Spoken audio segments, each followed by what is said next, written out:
It's Saturday the 6th and just see it again, another beautiful day in far northern Queensland. Of course there's a breeze. it's not designed for YouTubing, not this way, not for walk and talks.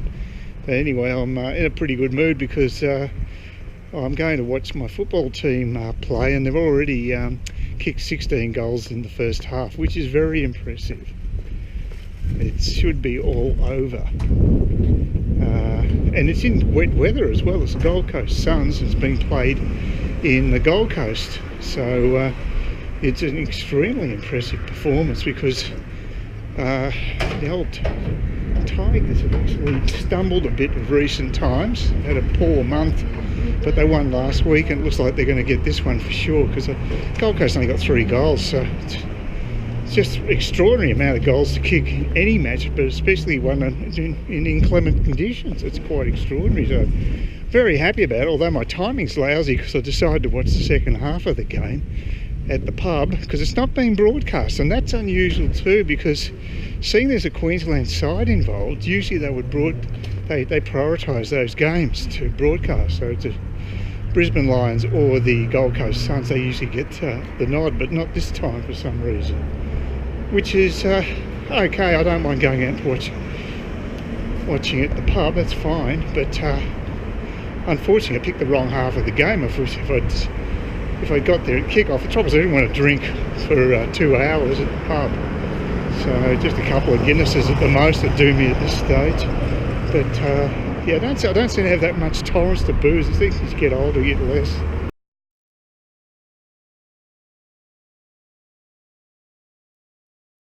I'll get a load of this. Not a bad day. Wednesday. It's been a while since I've been out and actually shot anything. Actually, I made a major rookie mistake.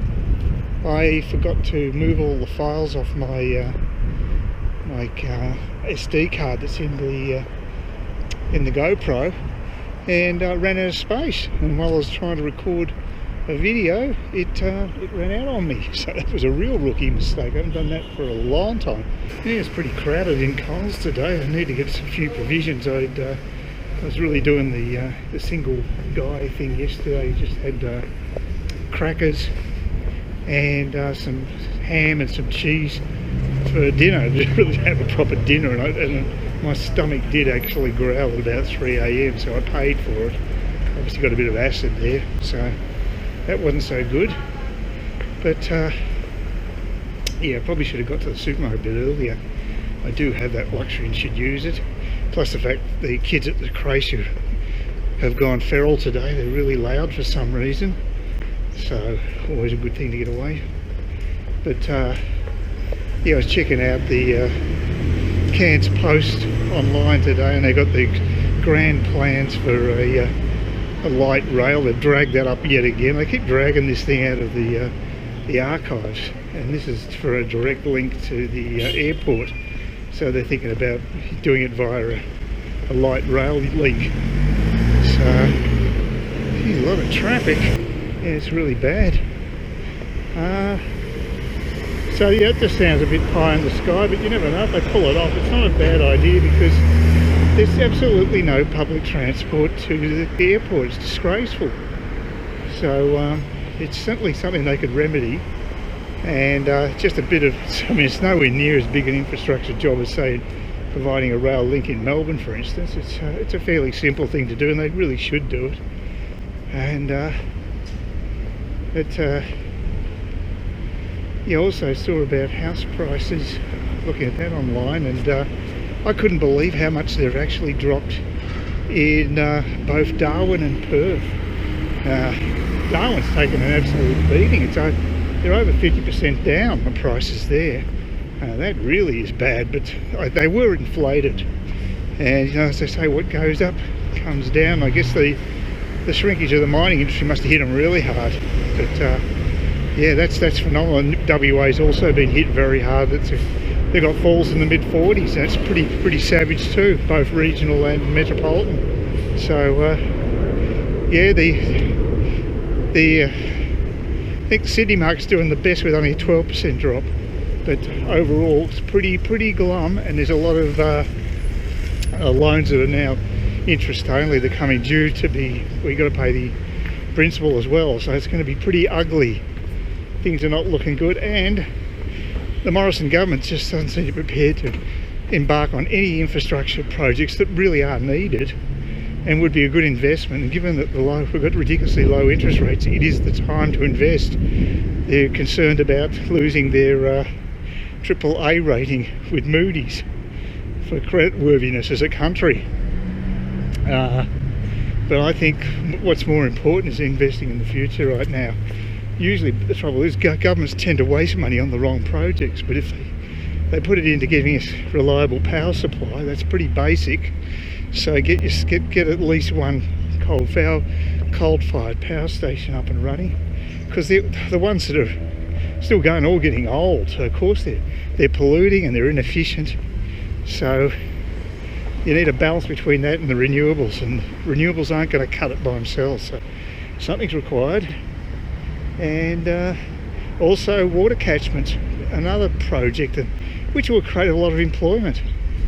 So they've got to pull their finger out and do something. But what gets me about the energy minister, he's certainly put in a forgettable performance. So he was promoted as a wonder boy by the Libs, and also by Alan Jones on 2GB, who he thought the sun shone out of him and Morrison's you-know-what.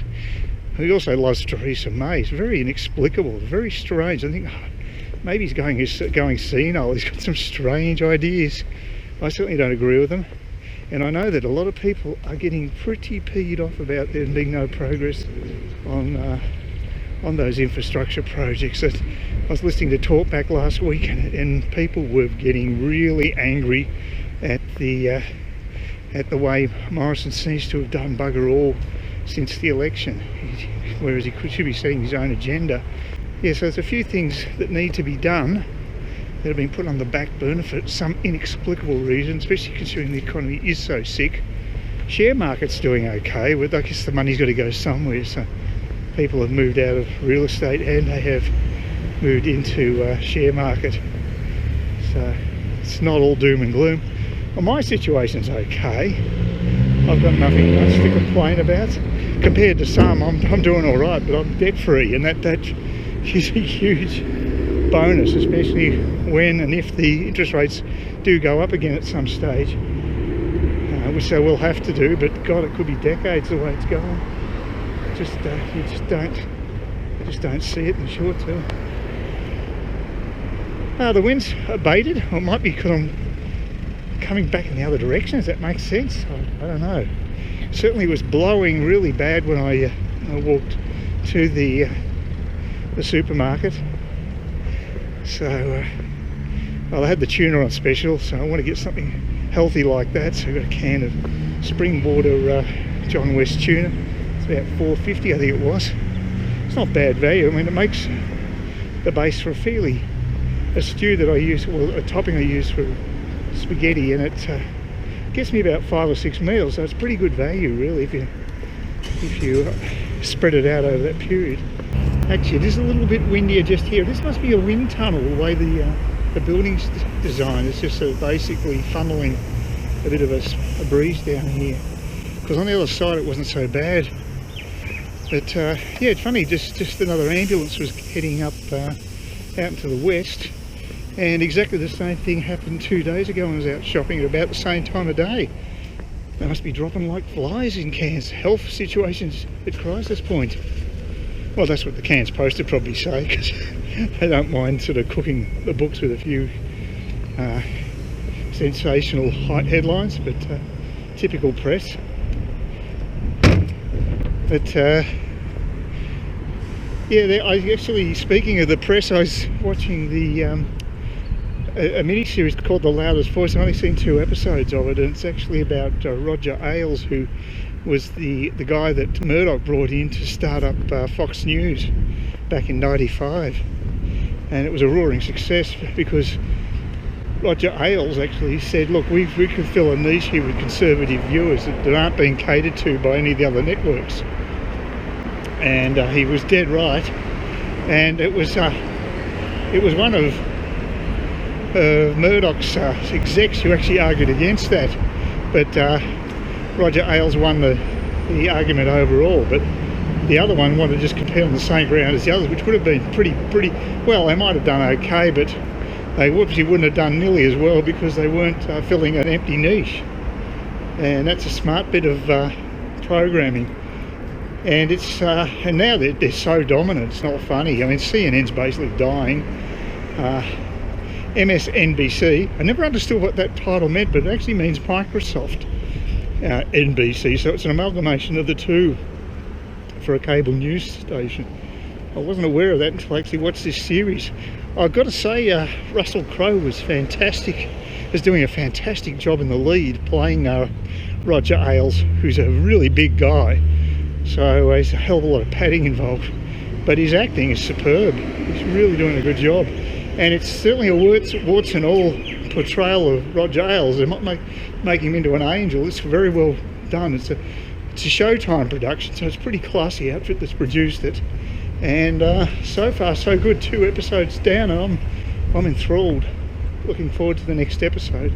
I think it's on Sunday. So yeah, I'd recommend it anyway.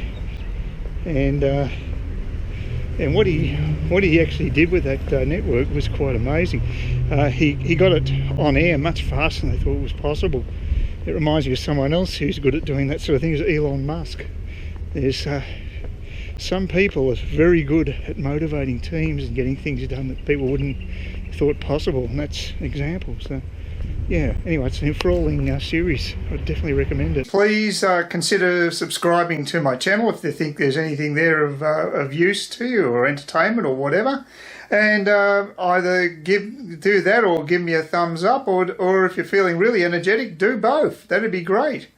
But please don't ignore me. That's the worst thing you can do on YouTube, is be ignored.